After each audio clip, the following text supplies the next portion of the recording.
Jai Shri Ram. Now we begin 116. The summary. Learning from outward signs that the ascetics who lived in the vicinity of Sri Ram were anxious to shift to some other forest, the latter asks them why they wish to leave the place. Being told in reply that they were molested by Rakshasas under the leadership of Khara, he gave his consent and sending them away with great respect, retires to his own hermitage. Now the chapter. Living in the forest when Bharat had returned to Ayodhya, Sri Ram for his part forthwith noticed during that period anxiety accompanied by perturbation among the ascetics. He perceived the ascetics who looked formerly quite pleased in that hermitage at Chitrakoot, depending as they did on Sri Ram, anxious, making references to Sri Ram through the movement of their eyes and eyebrows and calling one another full of misgiving, they whispered among themselves. Perceiving their anxiety, Sri Ram was filled with apprehension about himself and accordingly submitted with folded hands as follows to the Rishi, a seer of Vedic mantras who presided over the hermitage. I fear, O venerable sir, the conduct of my forefathers is not seen in me here, or there is some change for the worse in me, due to which the ascetics feel agitated. I hope no lapse unbecoming of an exalted soul on the part of my younger brother Lakshman has been detected by the sages.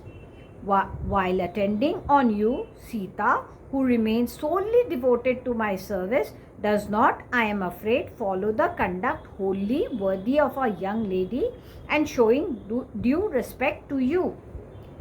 The Rishi who was not only worn out from age but had also attained ripeness through ascetics, replied as follows, as though quaking to Sri Ram, who regarded compassion for created beings as the highest value.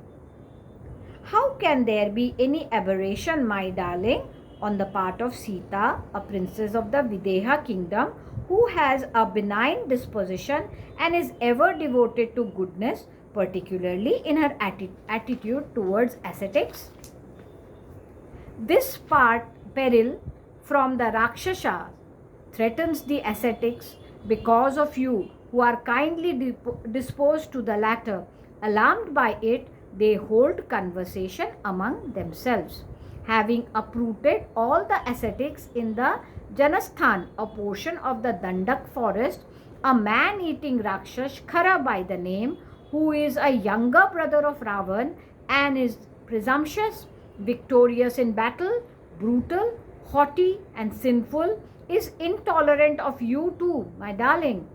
Ever since, O darling, you are in this hermitage, the ogres continue to ill-treat the ascetics. They reveal themselves in diverse odious, savage, hideous and ugly forms, whose very sight brings sorrow in its wake. Nay, forcibly bringing the ascetics into touch with forbidden and impure substances, the ignoble fellows quickly dispose of others standing in front of them. They incognito hide themselves in this hermitage and killing the dull-witted and unconscious ascetics move about there in glee.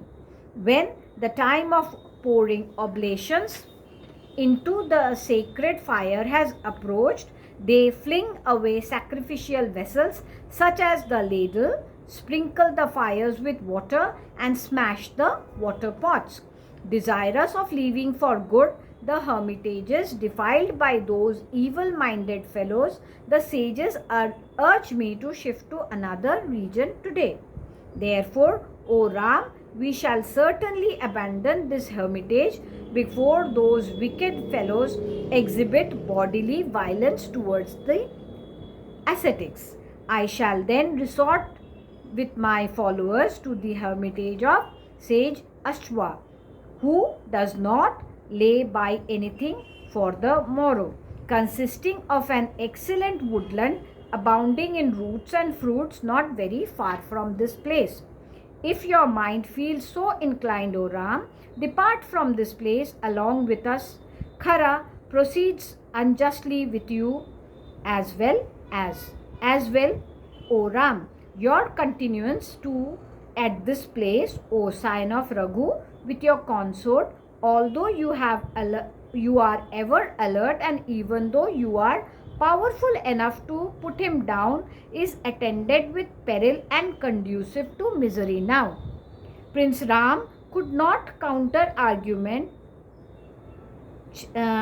check and said ascetics when he had spoken as above, impatient as he was to leave the place. Extolling duly, taking leave of and consoling Sri Ram, a sign of Raghu, the aforesaid leader of the sages departed with the hosts of sages, leaving the hermitage.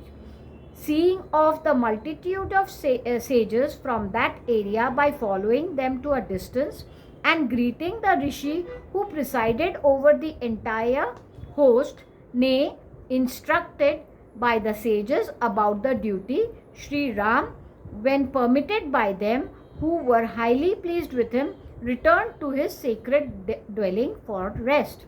The powerful Sri Ram, a sign of Raghu, referred to above, did not leave the hermitage, now bereft of the sages, even for a moment, while the ascetics who had fixed their mind on Sri Ram, who followed the conduct of sages, constantly followed Sri Ram with their mind. Thus ends Canto 116 in the AYODHYAKAND of the glorious Ramayan of Valmiki, the work of a rishi and the oldest epic. Jai Shri Ram.